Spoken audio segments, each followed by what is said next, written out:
इसका दूसरा पार्ट हम स्टार्ट कर रहे हैं। पहला हमने किया था ray optics, we have done ray optics, उसके जितने भी क्वेश्चन हम कर चुके हैं। Now we are starting wave optics, ये सेकंड है, ये जो है वेव ऑप्टिक्स। क्योंकि ऑप्टिक का मतलब होता है लाइट, तो लाइट का ड्यूल नेचर है। लाइट जो है रे ऑप्टिक्स मतलब light travels in a straight path, उसको रे से दिखाते हैं, जैसे कि सीधी लाइन से ड्रा करके दिखाते हैं।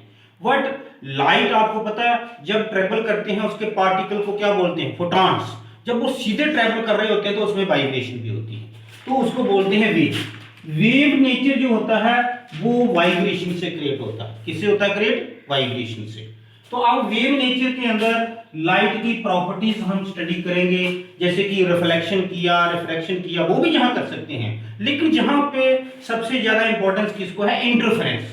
तो सबसे पहले आज हम under the topic wave optics करते हैं इंटरफेरेंस क्या होता है। देखिए ये हमारा आज का बड़ा इंपॉर्टेंट क्वेश्चन है, interference. What is interference? Interference of light भी लिख सकते हैं, क्योंकि लाइट का ही इंटरफेरेंस बताना है। इंटरफेरेंस ऑफ लाइट पहले बताएंगे, फिर उसके लिए conditions for bright and dark fringes, क्योंकि इंटरफेरेंस के अंदर ब्राइट और डार्क फ्रिंजेस होती हैं। तो इंटरफेरेंस क्या होता है, इसकी कैसे definition? It is the phenomena, it is the phenomena. Phenomena क्या होता है? एक process, phenomena in which two light waves from coherent sources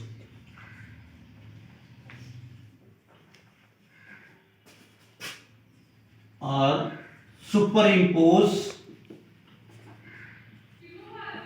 on each other।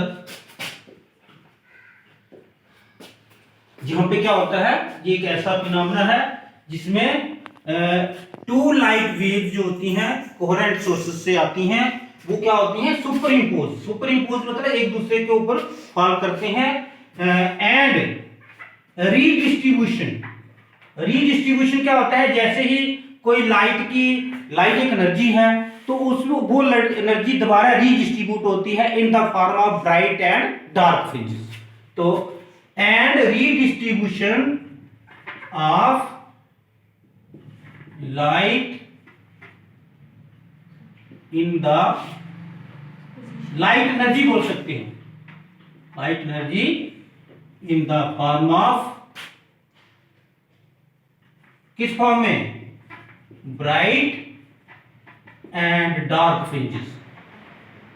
मतलब फ्रिंजेस क्या होती हैं? ऐसे बैंड्स बनते हैं, लाइनें बनती हैं, फ्रिंजेस जिनको बोलते हैं, एक ब्राइट और दूसरी dark. Bright and dark fringes बनते हैं, एनर्जी डिस्ट्रीब्यूट हो जाती है, मतलब डार्क में एनर्जी कम हो जाती है और ब्राइट में एनर्जी ज्यादा हो जाती है। तो इस पैटर्न को बोलते हैं इंटरफेरेंस। ये मैं एक बार फिर आपको बताता हूं, इंटरफेरेंस ऑफ लाइट क्या होता है? इट इज अ फिनोमेना, एक ऐसा तरीकाकार है इन विच टू लाइट वेव्स, दो लाइट वेव्स जो हैं वो कहां से आएंगी? Coherent sources. कोहेरेंट सोर्सेज क्या होते हैं? जो बिल्कुल एक जैसे हो, उनकी वेवलेंथ भी एक जैसी हो, फ्रीक्वेंसी भी एक जैसी हो, एम्पलीट्यूड भी एक जैसा हो, वो दो वेव्स जो हैं आएंगी और वो सुपरइम्पोज करेंगे एक दूसरे के ऊपर, और रीडिस्ट्रीब्यूशन होती है, दोबारा डिस्ट्रीब्यूशन होगी। रीडिस्ट्रीब्यूशन ऐसे लिख सकते हैं, redistribution of light energy in the form of bright and dark fringes.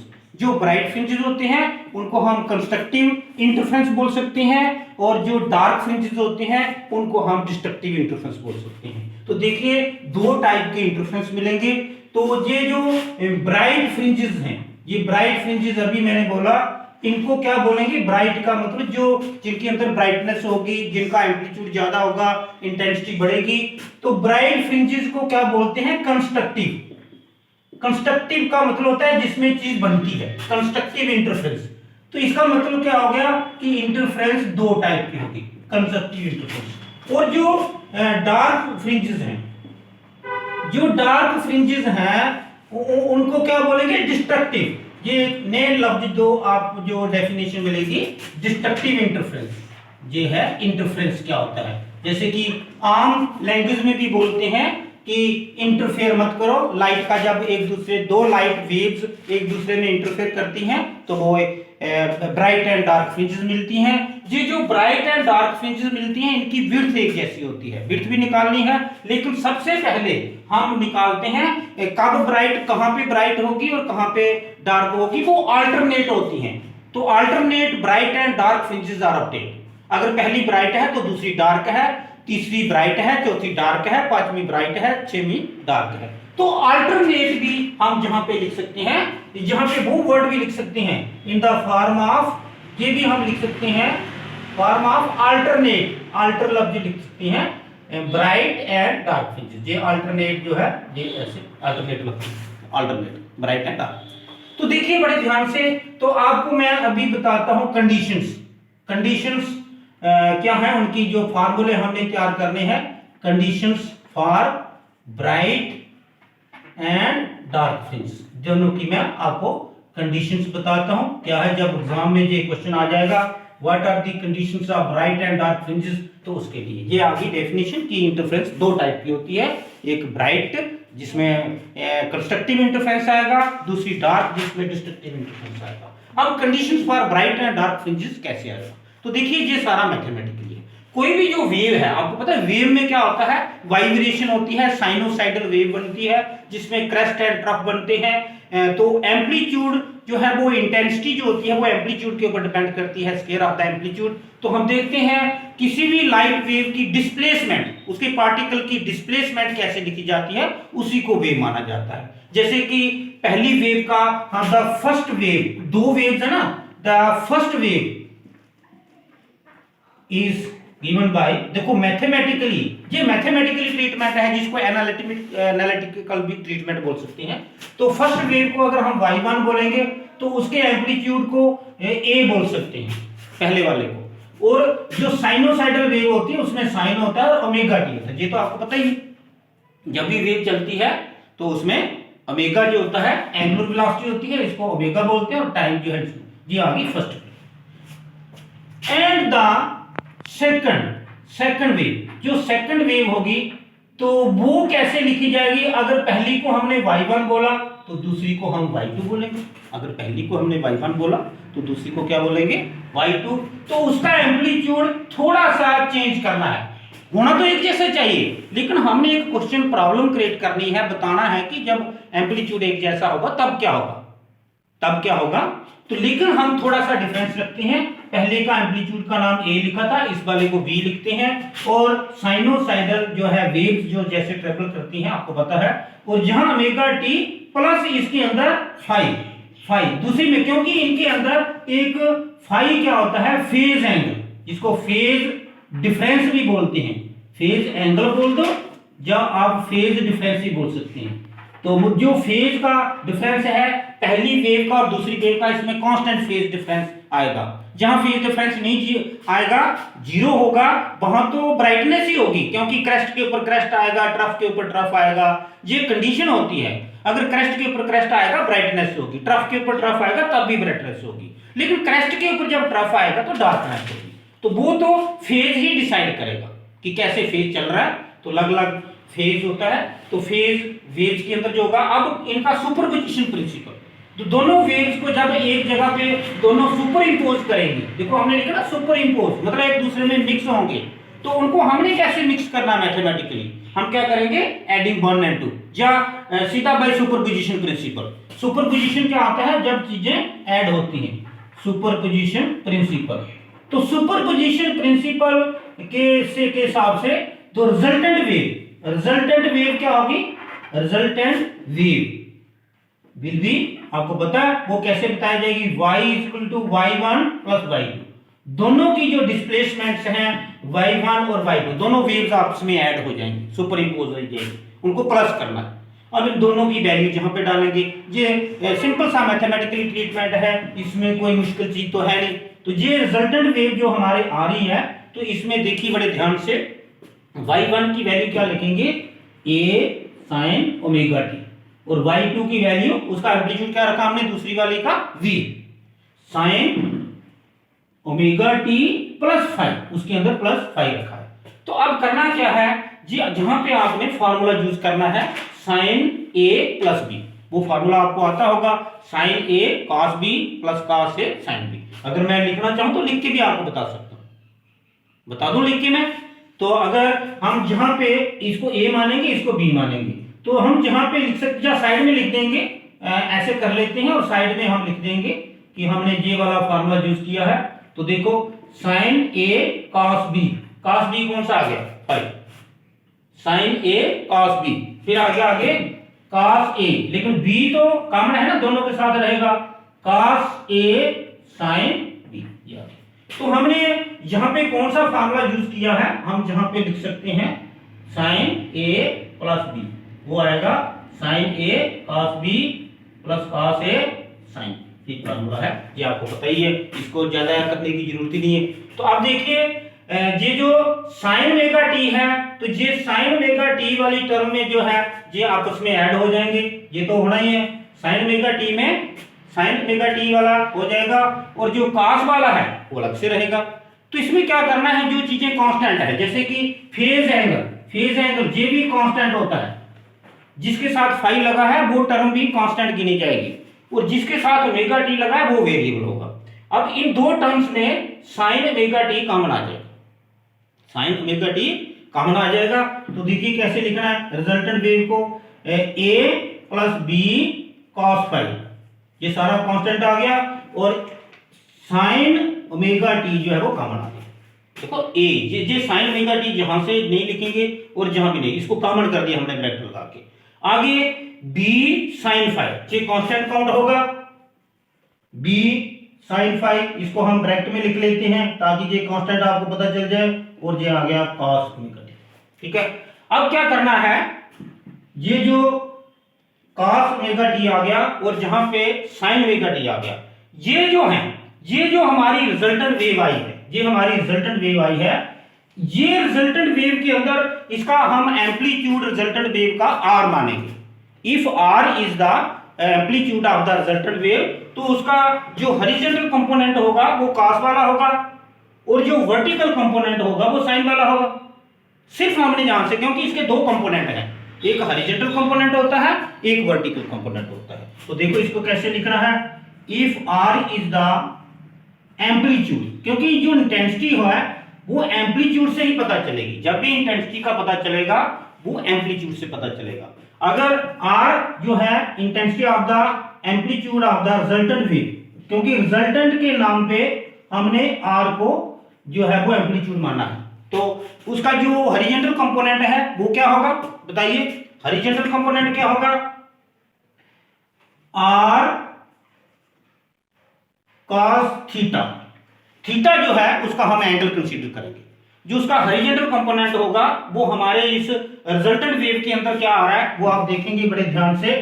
ये हम थोड़ा इसको ठीक कर देते हैं, ये हॉरिजॉन्टल कंपोनेंट है, वो कैसे पता चला, क्योंकि जहां पे कॉस का रोल प्ले है, एम्पलीट्यूड, क्योंकि इसके अंदर ए भी एम्पलीट्यूड है, बी भी एम्पलीट्यूड है, ये एम्पलीट्यूड वाला पोर्शन है, एक एम्पलीट्यूड वाला पोर्शन ये है और एक ये है, ये वर्टिकल पोर्शन है, ये प्लस का साइन इसके अंदर चला गया, इसको ऐसे करना है, और ये हॉरिजॉन्टल पोर्शन है। तो जो आर का हॉरिजॉन्टल कंपोनेंट आएगा उसको आर cos थीटा लिखेंगे। तो हॉरिजॉन्टल कंपोनेंट आ गया a plus B cos phi, इसको जैसे कि 1 और 2 लिखा, इसको 3 लिख देते हैं। और जो वर्टिकल कंपोनेंट आया, वर्टिकल कंपोनेंट को किससे लिखते हैं, साइन से, ये हम अपनी मर्जी से लिख रहे हैं, ये हॉरिजॉन्टल कंपोनेंट, ये वर्टिकल कंपोनेंट। अगर हम आर को रिजल्टेंट एम्पलीट्यूड मानते हैं तो ये हॉरिजॉन्टल कंपोनेंट आ जाएगा और वो वर्टिकल। तो इसको क्या करेंगे, यहां से देखेंगे b sin फाई, ये आ गया b sin, इसको क्वेश्चन नंबर। अब हमने r निकालना है, क्योंकि एम्पलीट्यूड निकल गया तो इंटेंसिटी हमने देखना है, conditions for bright and dark fringe, कहां पे ब्राइट होगी कहां पे डार्क होगी वो एम्पलीट्यूड से पता चलेगा, इतनी सी बात है। तो एम्पलीट्यूड का पता कैसे लगाएंगे, इसको करेंगे, देखो एक जगह साइन है एक जगह कॉस है, स्केयरिंग एंड एडिंग करेंगे तो sign square theta plus cos square theta 1 हो जाएगा और हमारे पास r की वैल्यू आ जाएगी। रिजल्टेंट निकालने का ये तरीका है। अभी तो हमने सिर्फ नाम रखा ना रिजल्टेंट, लेकिन हमने देखना है कि जो दो इक्वेशनें हमें मिली है, इक्वेशन 3rd और 4th, इनको क्या करेंगे, स्केयरिंग एंड एडिंग, 3 and 4। देखो स्केयरिंग एंड एडिंग करेंगे तो जैसे आप पहले इसको कर लो, जैसे कि sine square R square sine square theta, और इसके पैरेलल जो इसके लेफ्ट साइड है R square cos square theta, और इस साइड में पहले इसको कर लेते हैं B square sine square five, और ये वाला जो है a plus B cos five. अब देखिए ये जो है यहां पे आप आर स्क्वायर कॉमन निकालेंगे, और ये sign square theta plus cos square theta, ये पता ये तो 1 बन गया, तभी तो हमने स्केलिंग एंड ऐड किया है। स्केलिंग एंड ऐड क्या किया है, क्योंकि साइन स्क्वायर थीटा और कॉस स्क्वायर थीटा 1 बन जाए, साइन स्क्वायर थीटा और कॉस स्क्वायर थीटा 1 बन जाए, आर स्क्वायर कॉमन कर लिया, और जो राइट साइड में जो है B square sine square five plus ये a प्लस बी का होल स्क्वायर, ये जो है स्केलिंग भी किया ना हमने, तो इसमें भी करेंगे a square B square cos square five, तो प्लस इसमें करेंगे हम 2ab cos फाइव, ये आपको पता है। और जहां भी वही कंडीशन आ गई है, B square sine square five B square cos square five, इसको भी हम सिर्फ v स्क्वायर लिखेंगे, जैसे कि ये 1 बन गया तो ये लेफ्ट साइड जो है वो आर स्क्वायर बन गई, वो भी बी स्क्वायर बना, लेकिन उससे पहले हम लिख लेंगे a स्क्वायर और फिर v square plus 2ab cos five. ये हमारा फाइनल एम्पलीट्यूड की स्केयर की फॉर्म में आया। जो एम्पलीट्यूड है उसका वो जो आया स्केयर की फॉर्म में आया, तो एम्पलीट्यूड का हमें स्केयर ही चाहिए होता है। ये आप बड़े ध्यान से देखिए, एम्पलीट्यूड का हमें स्केयर ही चाहिए होता है। तो R square is equal to A square plus B square. A square किसका बना, ए स्क्वायर ये है, और B square sine square five B square cos square five, इनका बन गया बी स्क्वायर। जैसे R square sine square theta और cos R square cos square theta का बना ना सिर्फ आर स्क्वायर, क्योंकि sine square theta plus cos square theta 1 होता है, इसी तरह से उसको हमने लिखे बिना ही कर दिया। अब हम सिर्फ कंडीशनें लिखेंगे, हमारा सारा क्वेश्चन। अब इसको आपको थोड़ा इधर आना पड़ेगा बोर्ड के ऊपर, अब इधर देखिए बड़े ध्यान से, ये हमारा एम्पलीट्यूड का स्केयर है। जो एम्पलीट्यूड का स्केयर है वही लाइट की ब्राइटनेस और डार्कनेस बताएगा। देखिए मैं जहां पे लिखता हूं एस इंटेंसिटी, जो इंटेंसिटी होती है ब्राइटनेस होती है, लाइट कहां ज्यादा है लाइट कहां कम है, वो किसके ऊपर डिपेंड करती है, ये आपने फैक्ट याद रखना। Intensity is directly proportional to square of the amplitude. तो हमारे पास स्केयर ऑफ द एम्पलीट्यूड ही आया है, हम इसको स्केयर को हटाने की जरूरत नहीं। तो हम जो है इसको ऐसे भी लिख सकते हैं, I is directly proportional to R square. तो जहां आर मैक्सिमम होगा वहां लाइट की इंटेंसिटी मैक्सिमम होगी, वो हमें ब्राइटनेस की कंडीशन मिलेगी, और जहां पे आर स्केयर मिनिमम होगा तो वहां पे डार्कनेस की। अब आर स्केयर बेटा कहां मैक्सिमम होता है, जहां cos फाइव वो फाइव के ऊपर डिपेंड है, वहां पे एक ट्रिग्नोमेट्रिक फंक्शन इस फार्मूले के अंदर आ रहा है, वो उसके ऊपर डिपेंड है। तो देखिए हम कंडीशनें लिखते हैं ब्राइटनेस। पहले ब्राइटनेस मतलब जो ब्राइट फ्रिंज कैसे आएगी, ब्राइटनेस की कंडीशन अभी लिखने लगे हम। तो फॉर ब्राइटनेस बड़े ध्यान से देखिए, सिर्फ कंडीशन लिखनी और क्वेश्चन खत्म हो जाएगा, हमारे सिर्फ इतनी ही स्पेस की जरूरत है। तो फॉर ब्राइटनेस क्या होगा, for maximum intensity, for maximum intensity क्या होना चाहिए, ये जो cos फाइव है ये मैक्सिमम होना चाहिए, क्योंकि ये जो आर स्क्वायर के अंदर जो है आर मैक्सिमम होना चाहिए, उसके लिए cos फाइव ही मैक्सिमम होगा तो आर स्क्वायर मैक्सिमम होगा, तो इंटेंसिटी मैक्सिमम हो जाएगी। तो cos फाइव बेटा मैक्सिमम कितना होता है आपको पता है, मैक्सिमम होता है +1। तो आपको ये पता ही है, मेरे ख्याल से सभी जानते हैं कि जो cos होता है उसकी मैक्सिमम वैल्यू कितनी होती है, +1। ये cos होता है, जहां मैं रफ करके आपको थोड़ा सा बता रहा हूं इतना सा पोर्शन, और जहां पे cos माइनस का आता है, जहां sin +1 होता है, जहां -1, और मैक्सिमम वैल्यू जहां होती है, जहां से लेके जहां तक देखो 0, एंगल जहां से स्टार्ट होता है, एंगल जहां से स्टार्ट होता है 0 डिग्री पे cos 1 है, फिर ये आ गया 2 पाई 0 2 पाई, फिर उसके बाद सेकंड राउंड 4 पाई 6 पाई 8 पाई, जितने भी इवन मल्टीपल है एंगल के वहां पे cos फाइव जो है बनाएगी। तो इसलिए हम फाइव क्या क्या लिख सकते हैं, जहां से डायरेक्ट फाइव एंगल मतलब एंगल क्या क्या आएगा, 0 डिग्री आएगा, 2 पाई आएगा, 4 पाई आएगा, 6 पाई आएगा, इवन मल्टीपल। तो इसको जनरल एक फार्मूला बना सकते हैं हम पाई को इवन मल्टीपल क्या होता है 2n पाई 2n, तो हम फाइव के फेज के हिसाब से लिख सकते हैं 2n pi. This is the condition for brightness. अगर n 1 होगा तो n अगर 0 होगा तो j बन जाएगा, 1 होगा तो 2 पाई बन जाएगा, 2 होगा तो 4 पाई बन जाएगा। जी जहां से जनरल फार्मूला आ गया, जैसे आप मैथ के अंदर करते हैं ना सीक्वेंस एंड सीरीज, उसी तरह से है। अब जो फाई होता है, अगर फाई को हम चेंज करना चाहें फेज एंगल को पाथ डिफरेंस में, पाथ क्या होता है, जैसे ही कोई वेव बनती है, ये आपको जहां पे मैं समझाता हूं, जैसे कि ये पूरी वेव बनी है, एक वेव में पूरा साइकिल होता है 2 पाई होता है, तो जो आधी वेव होगी उसमें कितना होता है, पाई एंगल बनता है, और पाई के हिसाब से वेवलेंथ कितनी आती है, λ/2। तो पाई की जगह हम λ/2 लिख सकते हैं, जो क्योंकि पूरा जो एंगल होगा 2 पाई, जहां से लेके जहां तक 180 डिग्री होगा ना, 180 को पाई बोलते हैं, और जो पाई एक और आएगा 360, जिसको 2 पाई बोलते हैं। तो ये वेव पूरी कंसीडर की जाती है, लेकिन आधी वेव, क्योंकि हमारे पास पाई आ रहा है, तो पाई की जगह हम आधी वेवलेंथ लिख सकते हैं। पूरी वेवलेंथ ये होती है जो पूरी वेव बनती है, तो आधी वेवलेंथ में हम जो लिख सकते हैं, देयरफॉर पाथ डिफरेंस, जो पाथ डिफरेंस है, अगर पाथ के हिसाब से करना है, पहले फेज के हिसाब से कंडीशन आई थी ना, फेज के हिसाब से, अगर पाथ डिफरेंस के हिसाब से करनी है तो उसमें आएगा विल बी, तो उसमें x लिख सकते हैं। पाथ डिफरेंस का नाम कुछ भी कोई लिख सकता है, x लिख सकता है, y लिख सकता है, तो यूजुअली x ही लिखते हैं, तो ये इवन मल्टीपल और λ/2 है। This is the condition for. Similarly the same, उसमें एंगल बनाने की जरूरत नहीं, जो डार्कनेस की कंडीशन होगी उसको हम सिमिलरली लिख सकते हैं, ये होगी ब्राइटनेस की कंडीशन। अब डार्कनेस की कंडीशन हम डायरेक्टली लिख देंगे, जे इवन मल्टीपल था, ये 2n है ना, तो उसमें हम 2n-1 भी लिख सकते हैं, 2n+1 भी लिख सकते हैं।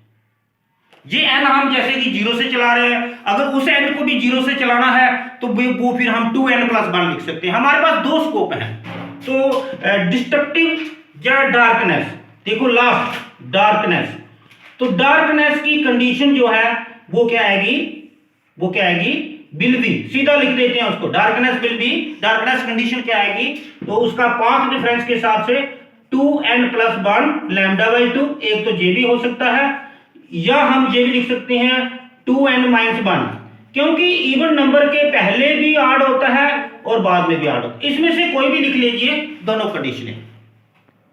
अगर n 0 से चलाना है तो 2n+1 करिए, अगर n को 1 से चलाना है तो ये अपने ऊपर डिपेंड करता है। तो अगर हमने n वहां पे हम 0 से चला रहे हैं, क्योंकि 0 भी कंसीडर कर रहे हैं, तो जहां पे हम जो है n जो है, जैसे कि जहां पे लिख सकते हैं, ये ऊपर के लिए क्या लिखना है, वेयर n = 0 1 2 3, मतलब n को 0 से स्टार्ट कर सकते हैं। अगर ये वाला, अगर n को 1 से करना है तो ये है, एक बार फिर हम रिपीट कर देंगे, ये बहुत ही इंपॉर्टेंट है। तो ये था इंटरफ्रेंस क्या होती है, जब दो वेव्स आपस में एक दूसरे के ऊपर मिक्स होती हैं